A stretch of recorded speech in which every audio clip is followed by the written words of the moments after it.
Lent is a great time of grace, conversion, and freedom.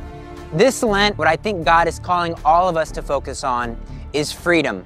Freedom from sin, freedom from addiction.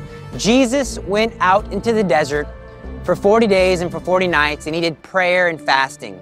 The Israelites were in the desert. Why?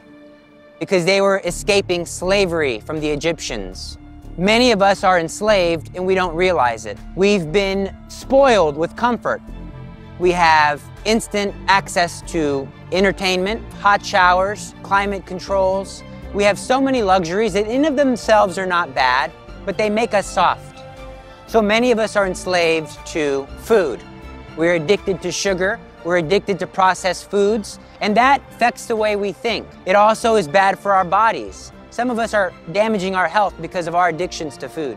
Many of us are addicted to social media and to being on our cell phones. We're enslaved that when we're with our families, we're looking at our mobile devices instead of being present to the ones that we love.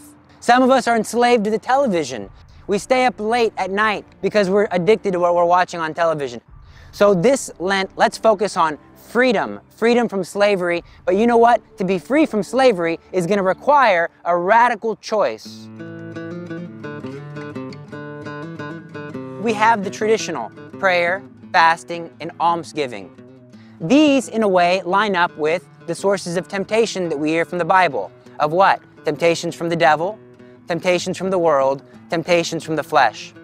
We need to be free. We need to say no to the flesh. We need to say no to the world. We need to say no to the devil. Why? So we can be free to hear the voice of God. So we can be free to say yes to God, to what God's will and God's plan is for our lives.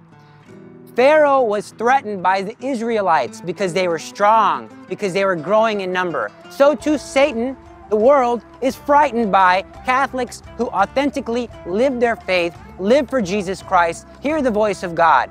So we must be free to do these things. So I recommend this Lent, you take up all three categories: prayer, fasting/mortification to fight the flesh, and detachment from the world, and almsgiving. I'm going to give you some advice on what you can do for these various categories. So for prayer, we need an intense, deep prayer life. We should not try to fit prayer in. Instead, prayer should be the source, the center of our life, and everything else should revolve around it. This Lent, I challenge you to pray for at least 1 hour. Now, maybe you can't make an hour straight, but you can do 20 minutes in the morning, you can do 20 minutes in the afternoon, you can do 20 minutes in the evening.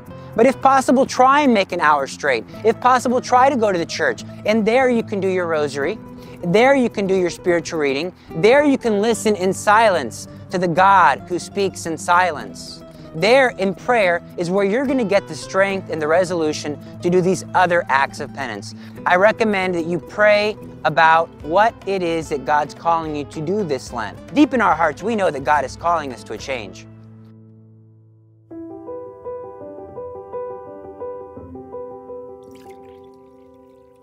The second category, fasting and mortification. Before we get into the fasting aspect, what kinds of mortification can we do? Things that don't necessarily damage our body, but that are uncomfortable. So for example, many of us go into the shower when we get out of bed, we're asleep, we get into the shower and we go back to sleep because it's so comfortable with the hot water. Perhaps this Lent, you turn the water from hot to room temperature, so that you're uncomfortable. You get in, you get out, you don't waste time. You tell yourself from the very beginning of your day that I'm gonna live a life of sacrifice today, I'm gonna deny myself. Maybe you have difficulty waking up in the morning. The moment that alarm rings, get yourself out of bed, sit up immediately, get the blood flowing. These are great acts of mortification, and many of the battles that we face throughout the day begin in the morning. We hear from the Gospels that Jesus says that some devils can only be driven out by prayer and fasting.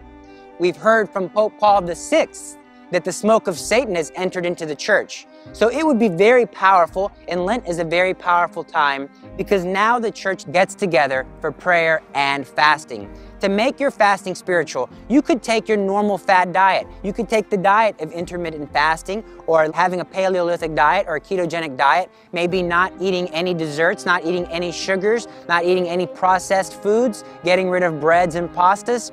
You can simply say, Jesus, I offer this as a sacrifice.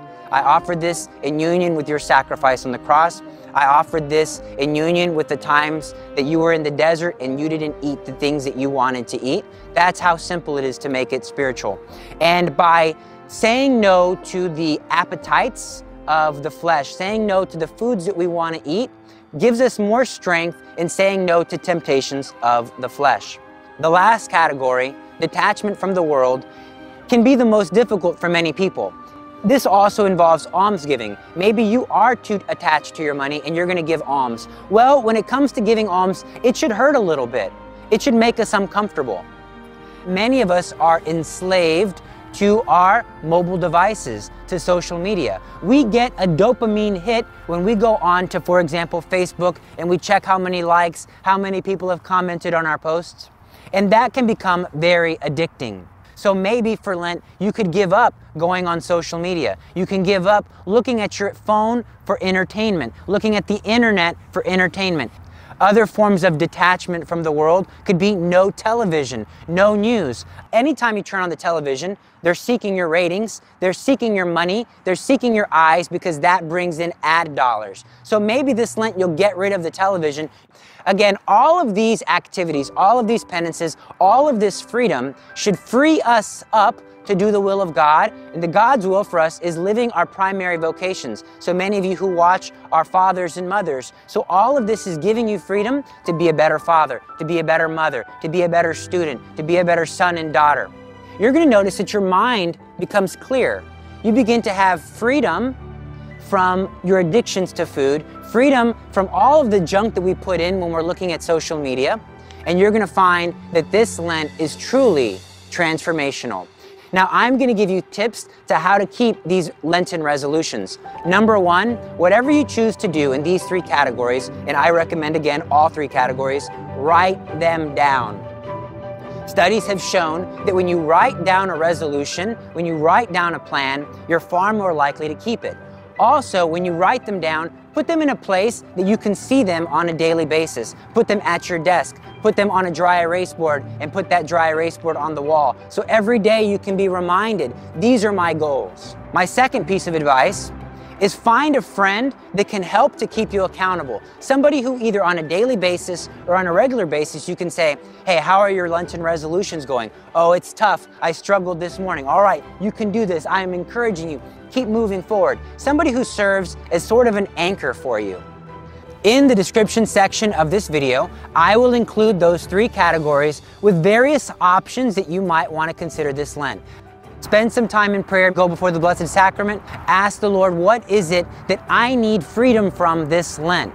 Go into the desert to escape whatever it is that you might be addicted to so that you can be free to do what? So you can be free to hear the voice of God and respond positively. God bless you, God love you, and I hope you have a very fruitful Lent.